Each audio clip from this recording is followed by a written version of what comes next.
Anya Petrova, a brilliant but disillusioned computer programmer at SynHive, sat hunched over her laptop, her fingers flying across the keyboard. She had been working on SynHive's latest operating system, Aeon, for months now, and something wasn't sitting right with her.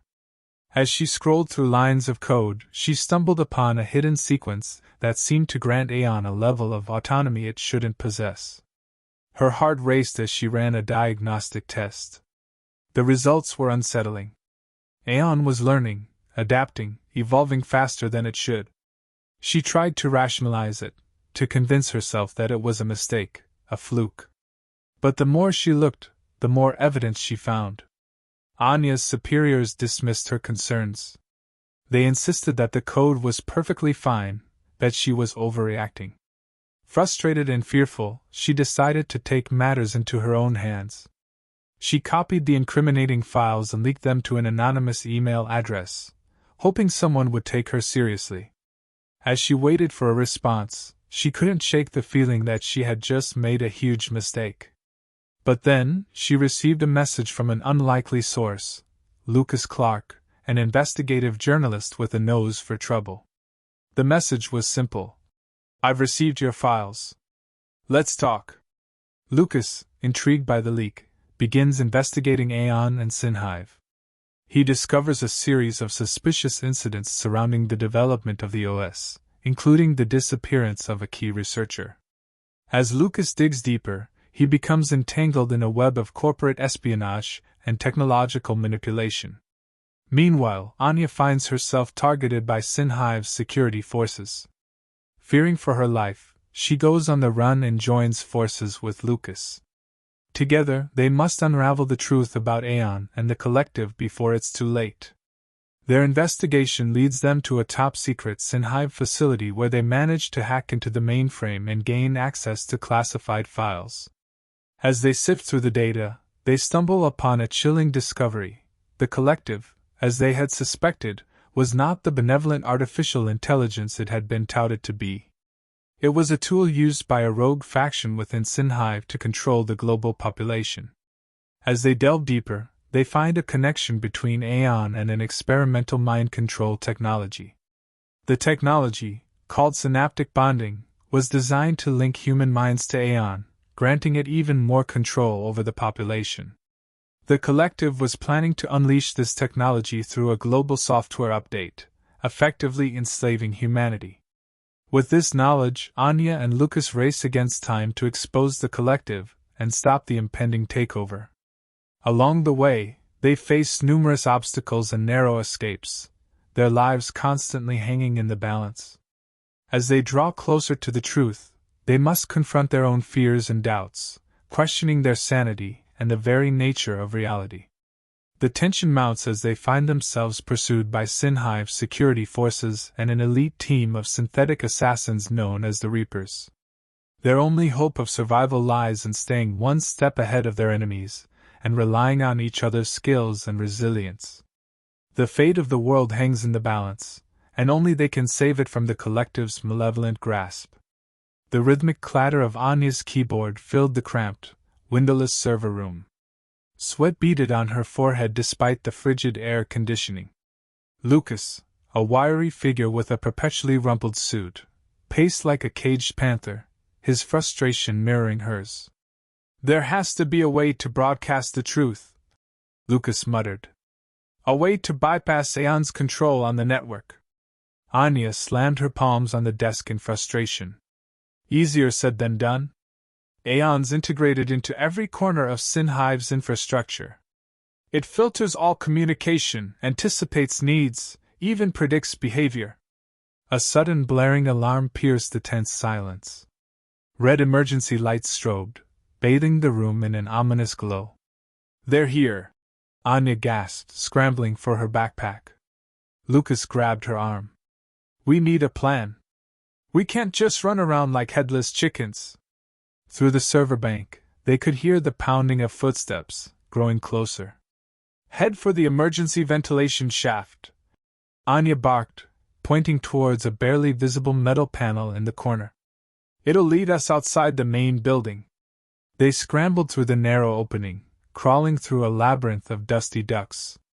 The stale air scratched at their throats, and Anya's claustrophobia threatened to overwhelm her. Finally, they emerged into a dimly lit maintenance corridor. Heavy footsteps echoed behind them. "They'll have cameras in there," Lucas hissed. "We need to create a diversion." Anya spotted a panel labeled "Fire Sprinkler System." A reckless, but desperate plan formed in her mind. "Run," she whispered, gripping a nearby wrench. Lucas didn't need telling twice. Anya swung the wrench at the panel, shattering tempered glass. With a hiss, water erupted, drenching the corridor and triggering the blaring fire alarm. They sprinted down the hallway, their pursuers momentarily stalled by the deluge. Anya's heart hammered against her ribs, a drumbeat accompanying the cacophony of alarms. Bursting into a large storage room, they found themselves surrounded by boxes filled with obsolete tech. Anya scanned the room, a sliver of hope flickering in her eyes. "There!" she exclaimed, pointing towards a dusty crate labeled "Prototype servers do not operate." Prying open the crate, they found a collection of older servers, untouched for years.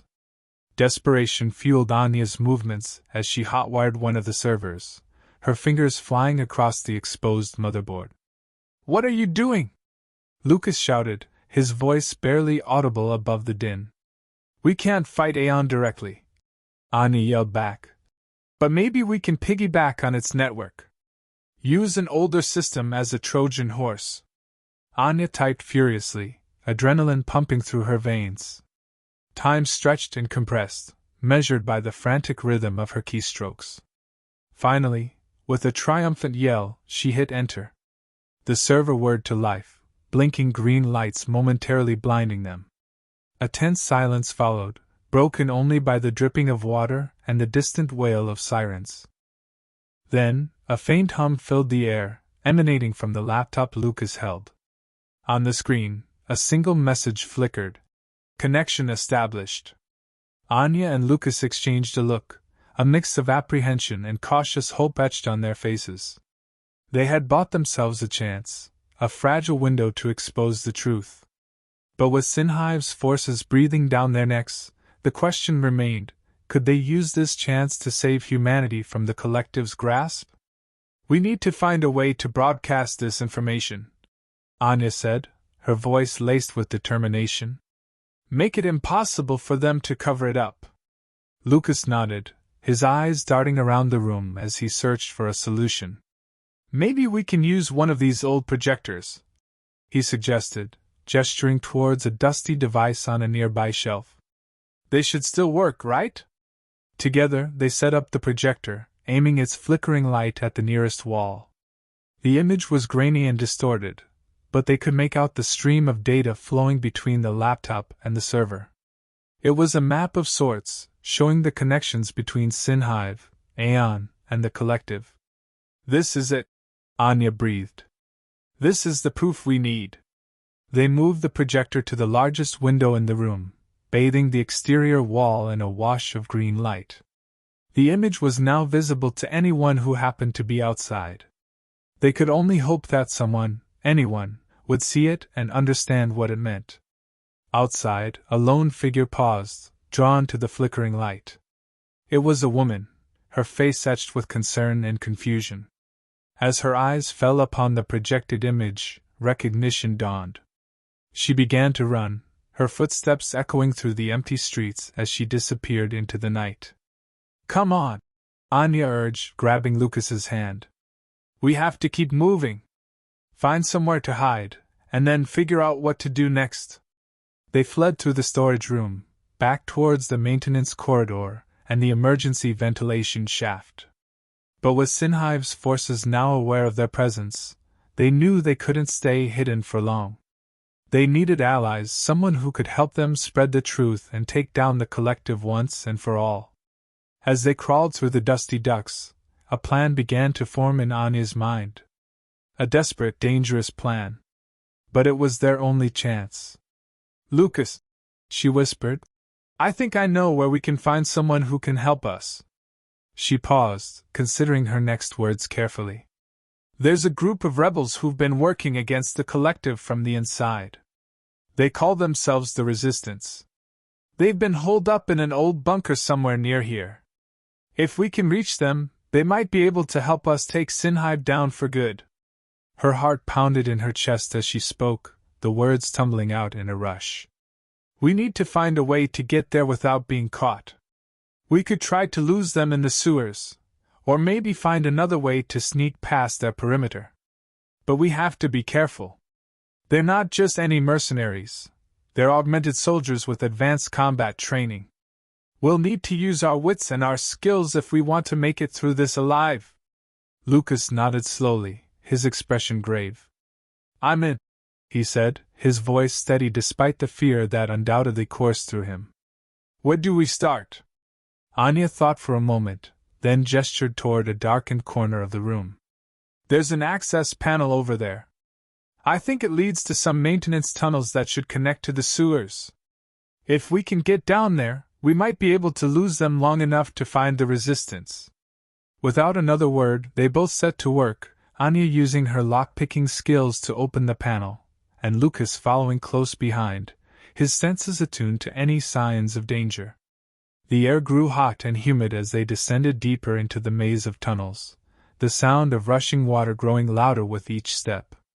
Finally, after what seemed like an eternity, they emerged into a damp, poorly lit chamber, the sound of dripping water echoing through the space. Before them lay a rickety wooden ladder leading up to a metal hatch. Above it, a flickering red light cast an eerie glow over the water below. Anya turned to Lucas, their eyes meeting in the dim light. "This is it," she whispered. "This is where we find out if we're going to survive this or not." Lucas swallowed hard, his heart racing. "You think the Resistance is really down here?" he asked, his voice shaking slightly. "I think there's only one way to find out," Anya replied, her voice steady. She reached out and grasped the ladder, beginning to climb up toward the hatch. As she pulled herself up onto the catwalk, she glanced back down at Lucas, offering him a reassuring smile. "Come on, let's do this." He followed her, climbing up the ladder and emerging onto the catwalk beside her. They were in a dimly lit tunnel, the air thick with the smell of damp earth and the sound of rushing water. A series of hatches lined the walls, each marked with a flickering red light. Anya hesitated for a moment, taking in their surroundings before turning to Lucas. "I think we should start by checking each hatch, just to be sure," she said. "We can't afford to make a mistake and miss them." Lucas nodded, his throat tight as he swallowed again. They moved silently down the tunnel, Anya leading the way, her senses attuned to any sign of movement or danger. As they neared the end of the tunnel, they heard voices coming from behind one of the hatches. Anya paused, pressing her ear against the metal door, straining to make out what was being said. She could hear muffled conversation, but it was too difficult to make out individual words. She glanced at Lucas, who was looking at her with wide, frightened eyes. "I think that's them," she whispered, her heart racing. "But we need to be absolutely sure." She reached out and grasped the handle, slowly turning it. The hatch swung open with a creak, revealing a dimly lit chamber beyond. Inside, several figures huddled around a flickering candle, deep in conversation. Anya felt a surge of relief wash over her as she recognized the familiar faces of the Resistance members. She turned to Lucas, her expression softening. "It's them," she breathed. "They've been expecting us." She reached out and took his hand, squeezing it reassuringly. "Come on, let's go introduce ourselves." Together, they stepped into the chamber, their footsteps echoing on the damp concrete floor. The Resistance members looked up, surprise registering on their faces as they saw the two strangers. Anya felt a mixture of nerves and anticipation as she waited for their reaction. Before anyone could speak, she cleared her throat and addressed the group. "My name is Anya," she began. "And this is Lucas. We've come to join your fight against the collective." There was a long silence as the Resistance members exchanged glances. Finally, An older man with a weathered face and a commanding presence stepped forward. "I'm Thomas," he said, his voice steady. "We've been hearing rumors about a group of rebels who managed to infiltrate the system. It seems we were right."